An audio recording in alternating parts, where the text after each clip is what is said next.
good morning, good afternoon, wherever you are. It's noon over there in the east. My name is Marty Forrest. My website is Hello Extraordinary Life. I am, somebody sent me a link to something, and here's what they described me as a coach. And I found it fascinating. He labeled me self-sabotage, negative self-talk life coach. The podcast I did. And I thought, well, isn't that interesting? Because I call myself a relationship coach. And he knows that. However, he was listening to me as he was interviewing me for this podcast. And I've been considering, how do I narrow it down? How do I be more in the niche of who do I help with what specifically? And he labeled it this self-sabotage, negative self-talk life coach. I'm going to just sit with that for a while.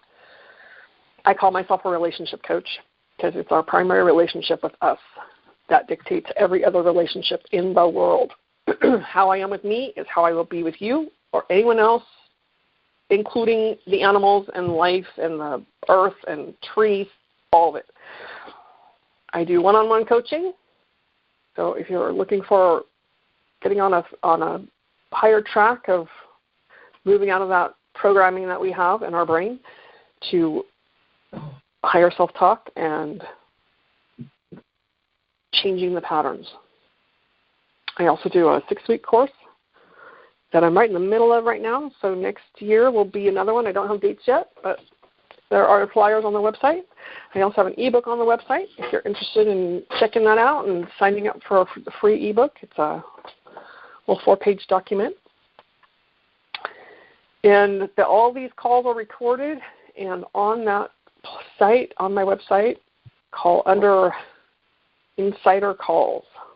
So I put them all in that place, so you can listen to any of the other calls. They're all titled for what we talked about that particular week. Today we are talking about going with the flow. What is the flow? What flow are we talking about? Talking about the flow of life. Our schedules primarily is what I was referring to when I wrote that, because I've had several days of, I have a plan, and somewhere in the midst of my life, it gets turned upside down or tossed out the window, and other stuff starts shifting and changing. And I find that I have been moving out of that rigidness of my schedule and allowing myself to go with the flow of what is being presented, what's being put in front of me, instead of trying to control my life and everything on my schedule. Sometimes there are things that are priorities that I look at my schedule and I have to. I get to negotiate the time because maybe something is right here. Yesterday, here's a fine example. I have been working all morning. Come about 1 o'clock, I decide I'm going to go out to Costco and finish up a few things. We were going to downtown. They have a Halloween candy thing for the kids. Time I was told 4 to 6. Luke comes home at 1:30, 2 o'clock, somewhere in there, and I'm still home. I hadn't left yet. I'm thinking 4 to 6. He comes home early. I came to get you. The Halloween trick-or-treating is 3 to 5. Well, the rest of my week is fairly well booked with other stuff and work. Okay, and I just went, okay, well, now what? I can either get really irritated and go to Costco anyway and be late, or I can decide that somewhere in my schedule it's going to work out for me to go at a later time, because there's nothing critical on my list for Costco, truly. The point is I can get really upset about he just messed up my schedule, what I had planned, or I can go with him and figure out how to negotiate another time for myself. And that's my life.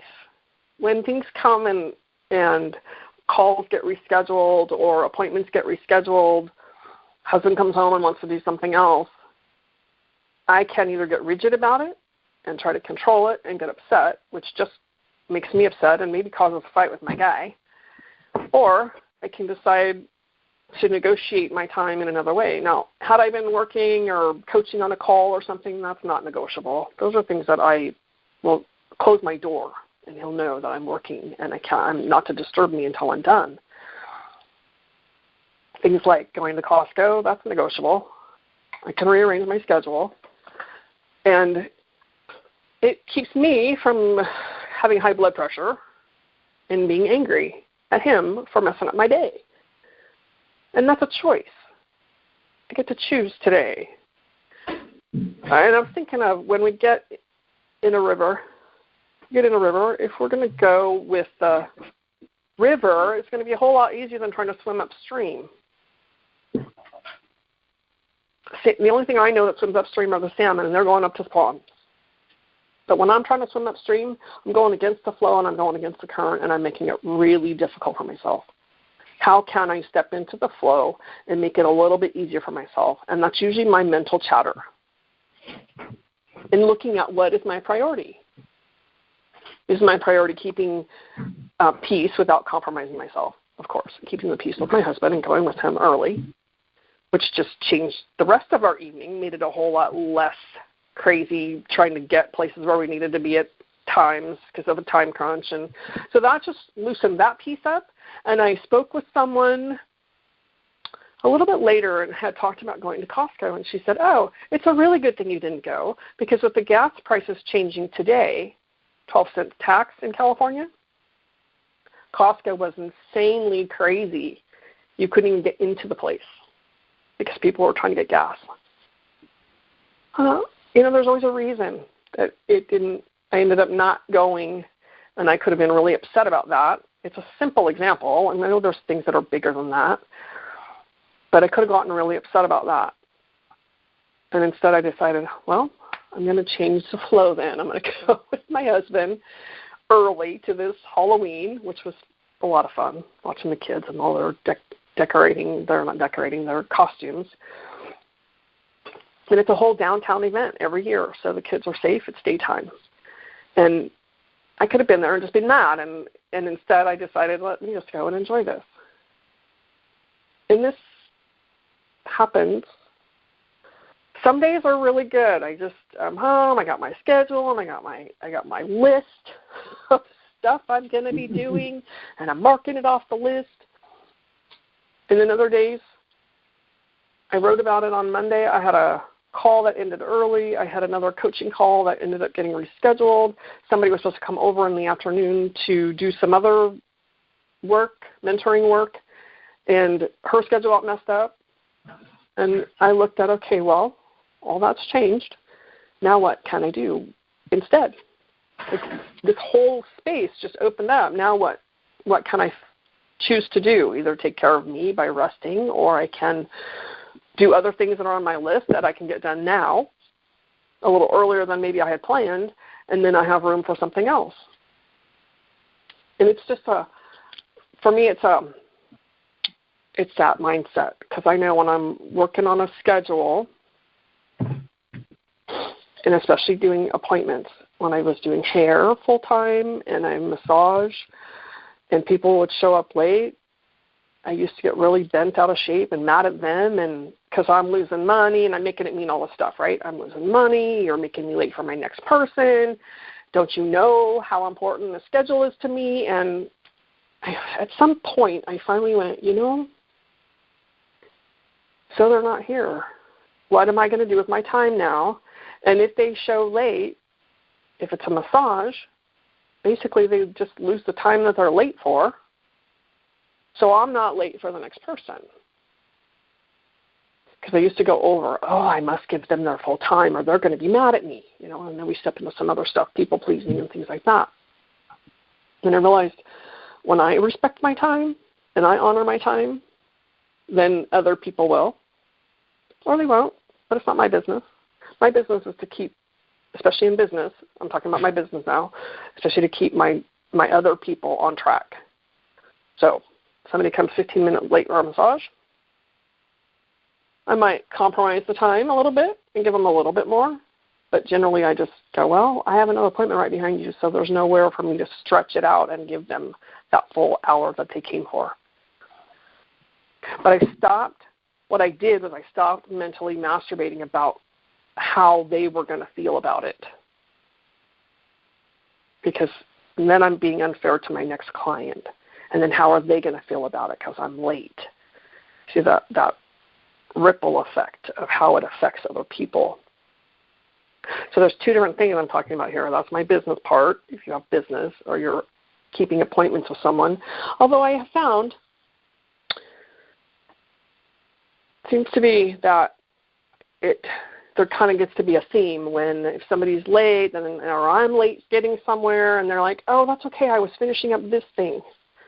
So it gave them a little extra time to finish up what they were doing, and I'm a little bit late, and I'm willing to not compromise, that's not the right word. I'm willing to shorten my time with that person maybe. If I have an appointment for an hour and I've come 15 minutes, yeah, they got to finish their other thing they were doing, but I'm late, so I'm willing to lose that 15 minutes with them just to honor that time. And it keeps everybody flowing in that good direction instead of getting all twisted up in my own mind because I'm not in control. That's the bottom line, is I'm not in control sometimes, most of the time. I try to manage it the best I can. And I can either manage it by rolling with it or get upset by trying to control it.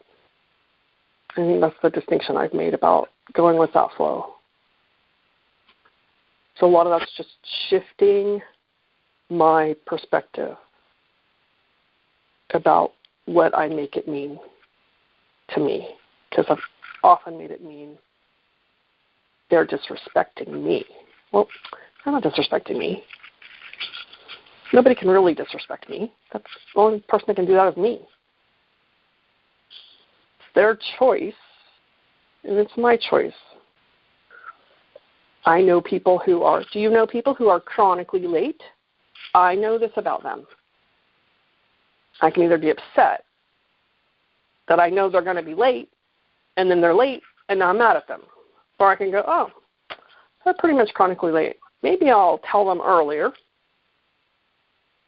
or I'll just be okay with them being late. Because it's me, it's how I am in my own skin. As someone who was coming over, prime example of this. She was going to come over. We had something set for 5 o'clock. I said, that's the time that we will go in for ceremony. It was a ceremony. So you need to come now. It's 4 o'clock. Because I know if she is coming at 5, she's going to be late. She's chronically late. I said, you need to come now. She got there like 4:40 or something. So I know this about her, and she was ready and could come at that time. So I can set me up for success in that way, and I can set them up for success, and then we stay in that more positive flow of life and managing our own time and schedule and attitude.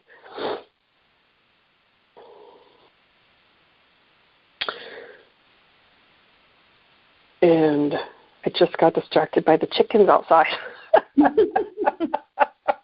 Sorry. Our neighbors have chickens. And I have a big bay window, so just got distracted with the chickens. Going with the flow. They just go with the flow. Chickens, amazing little creatures. They just popped in they just go with the flow. Food, they go around looking around the food, scratching the ground, going with the flow. They don't get upset if they don't find food. They just go to the next place to find their food. Right? I mean, that's our life. Now I'm just rambling, so I think I will quit there.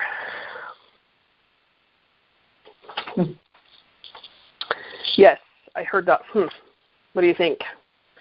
How'd that land for you?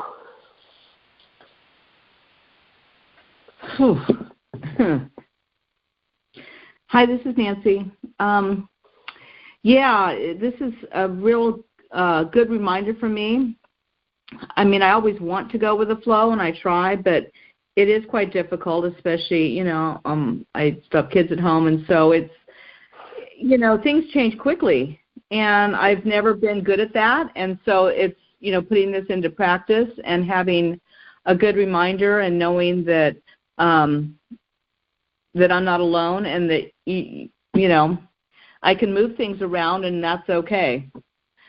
I definitely will be writing a note and sticking this on my window to remind me to go with the flow, because that's all you can do anyway. Why not do it calmly and happily?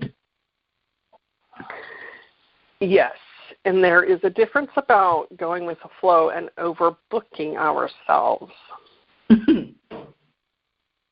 I know a little bit about that. And I know a little bit about you, and we can tend to overbook ourselves, and that makes it more challenging to go with that flow. Yes. Yeah. I'm thinking of driving. When we have to drive somewhere, and we don't account for traffic, and we've booked ourselves like to the minute. It takes me 10 minutes to get there. I'm going to leave 10 minutes to get there. And now the flow of traffic, let's just say, is there's an accident. I didn't allow any fudge time because I've booked myself so tightly. So allowing that, like, room, there's sometimes just that room to flow in our schedule. Not always possible, but something to consider. How are you, Miss Susie? I was just thinking that for a while I was getting in the habit of self-sabotage and leaving at the last minute, knowing I'm going to be late,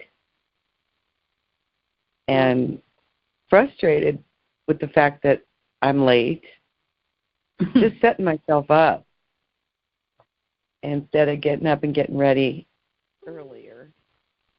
And so I've really been working on that for several months. I love it.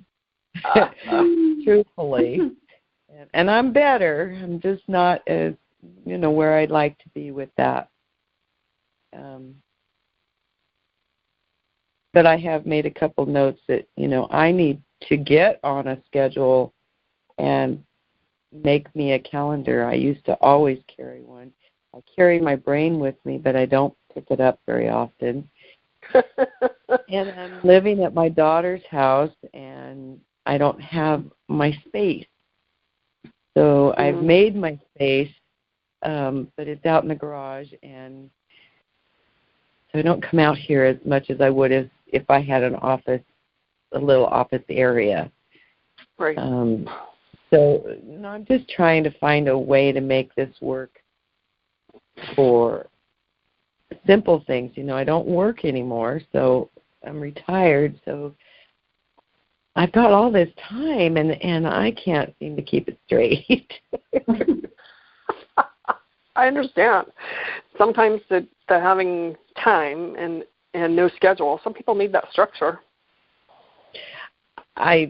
I was getting pretty good at it, and then I don't know what happened. It just got away with me because I sponsor a lot of girls, and I do a little bit of table time at a couple recovery houses, but it's only an hour here and there. My daughter says I do too much volunteer work because she wants me here helping her. Well, maybe the shift then is that you're volunteering to be in service with your daughter. No. That